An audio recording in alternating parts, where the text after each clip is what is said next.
Success doesn't guarantee happiness, even when you've got it all. A high income, the perfect home, a caring family, and your dream car parked in the driveway. Things could sometimes feel off. Perhaps the job you once adored is becoming a dull past description, or your old passions don't do it for you anymore. If that looks familiar, you've probably been drifting through life for some time now. That is hardly surprising. Between work and personal commitments, there is not much time to consider what you need to do. It brings those niggling worries that hold you back.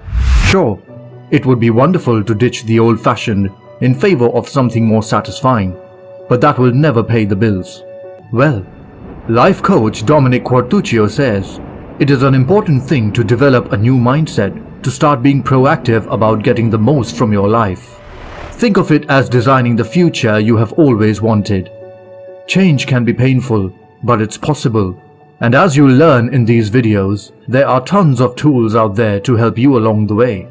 You will find out how meditation sets you up for success, why it's far better to concentrate on one goal at a time, and the way to break out of old habits and patterns. Overcoming limiting notions can help you avoid the trap of predictability. The most successful people tend to be deeply unsatisfied, even though they cannot quite point out why they feel that way. They are frustrated and bored. Something isn't perfect. Why? Well, there is a possibility that their lives have become overly predictable. That is a problem because predictability is a trap. Here's how it works. You find a well-paid job, get married, have kids, and settle down. Soon enough, you realize that your time is completely being swallowed by your career and family commitments. Each day has its set routine and easy chores. You are smoothly cruising through tasks you understand very well. If you have an ambitious personality, and if you are a high achiever, this may be a killer. After all, you are at your best when you are working on exciting new challenges or experimenting with things. But all of your responsibilities have you on a treadmill. You are always running, but not getting anywhere. You are tired and ready to collapse on the couch, watching yet another Netflix series. In the morning, you have recharged your batteries, only enough to begin all over again. So why do so many individuals end up in this trap? Well, that is where limiting beliefs come in. Do you wish to know what those are? Think of all the should sentences you have told yourself over the years. I should find a reliable, safe job, or I should have another child, and I should put other people's needs above my own. These are not necessarily bad ideas. Still, it is unlikely you will ever be happy if you are chasing them because you think society expects this out of you.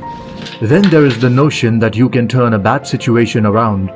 That is, do more of the thing that is making you miserable. It seems crazy, but tons of folks end up doubling back on a job they despise. They believe that another pay rise or promotion will ultimately give them the life they have always wanted. But that rarely works out. If you are not doing something you are passionate about, you are not expected to feel fulfilled. So get yourself out of the trap. In one word, change. And that is what we'll be looking at. Fear keeps people hooked onto the status quo. You should move forward by taking 3 simple steps. The worst thing about being trapped in a soul-crushing cycle of predictability is how difficult it is to break from it. In reality, people often only take decisive actions when destiny forces them to do so. For instance, when they are laid off or get ill. So what prevents us from making those all-important changes? It is usually fear that keeps us stuck to the status quo. Nothing scares us more than the unknown. Then there is the belief that change can be tricky, even if it's ultimately for the best. Just think about something as straightforward as changing your cable provider. When the current one drives you up the wall, purchasing, installing, and acclimatizing to another installation is a pain. Another significant obstacle that prevents us from transforming our lives is the nagging worry that we will buckle under the emotional strain that comes with substantial changes.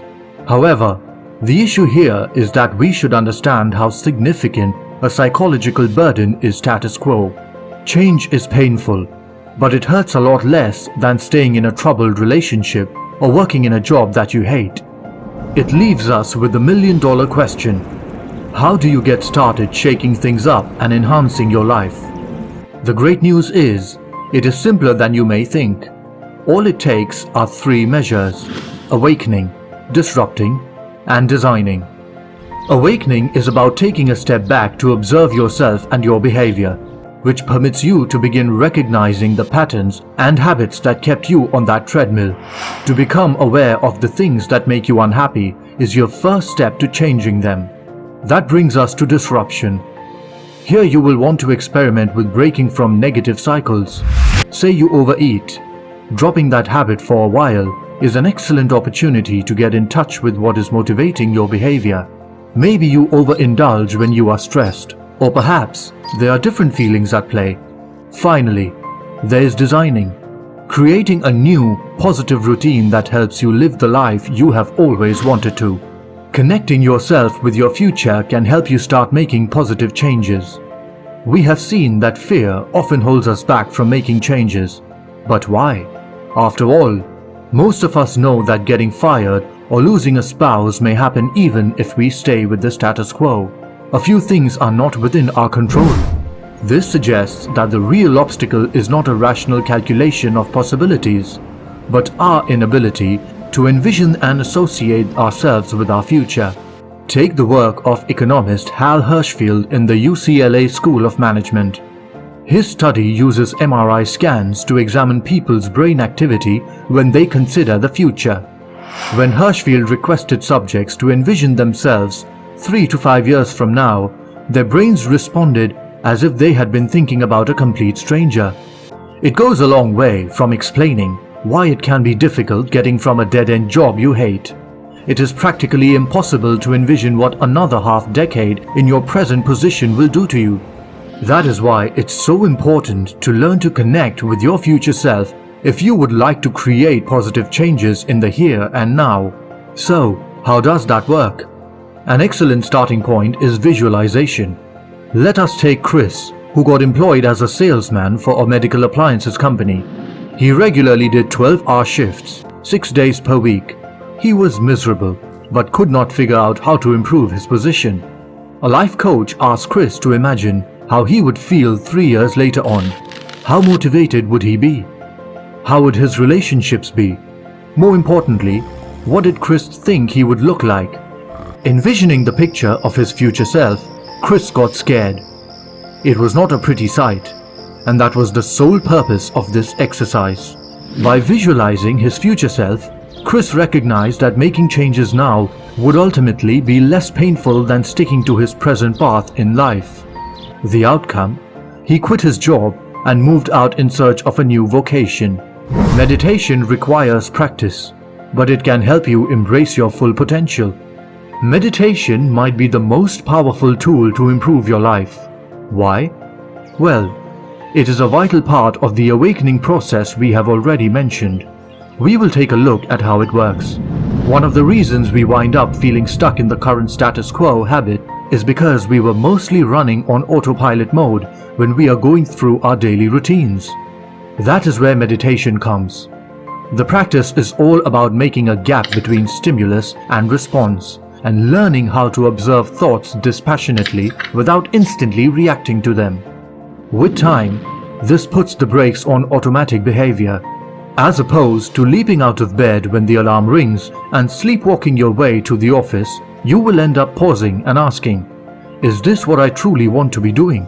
And this is the first step towards making all those essential changes. Getting to this point, however, takes time and perseverance. For example, Dominick first realized he'd be an inspirational life coach and speaker rather than a corporate employee while meditating.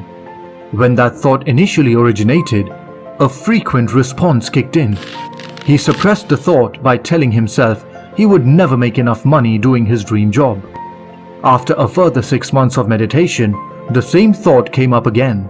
By this stage, he had deepened his meditative practices to such an extent that those aged money-based fears did not have nearly as much power over him as they used to. Instead of dwelling on his anxieties, he concentrated on the excitement he felt when he considered his new career path. The rest is history. The author quit his dull day job and decided to become a life coach. All it took was a time out to reflect on his life and true desires. Challenging old habits and being picky about your social circle can go a long way in positively disrupting your life. Sometimes, after a long day at work, relaxing on the couch with a wine glass and zone out in front of the TV can be a preferred option. While that can be relaxing and enjoyable, it is often a waste of time. So how can you position yourself to do something more rewarding with these valuable after-work evenings and weekends? Well, the important thing is to disrupt established habits. It's not about giving up everything you like doing, but instead, creating a healthy relationship with things like alcohol or entertainment. Why not challenge yourself to go 90 days without drinking or abstaining from TV and Netflix for another 3 months? The purpose of these kind of commitments would be to break away from obsessive habits and learn to do things only when you want to do them. Rather than automatically logging into your social networking account after getting home or head to the fridge for a beer, make a mindful choice about what the most rewarding use of your time is. Taking a break from your old customs will make it easier for you to evaluate what you missed about your old habits. Another great way to positively interrupt your life is to be choosy when it comes to your social circle. We live in an era of continuous connectivity. That means we are always connected and can create dozens of new relationships weekly. That would be a nightmare. Imagine all of the efforts it would take to keep them moving. It might sound hard, but your best bet is to select a small number of significant relationships. If you see friends out of politeness but have nothing to say to them, it is time to move on.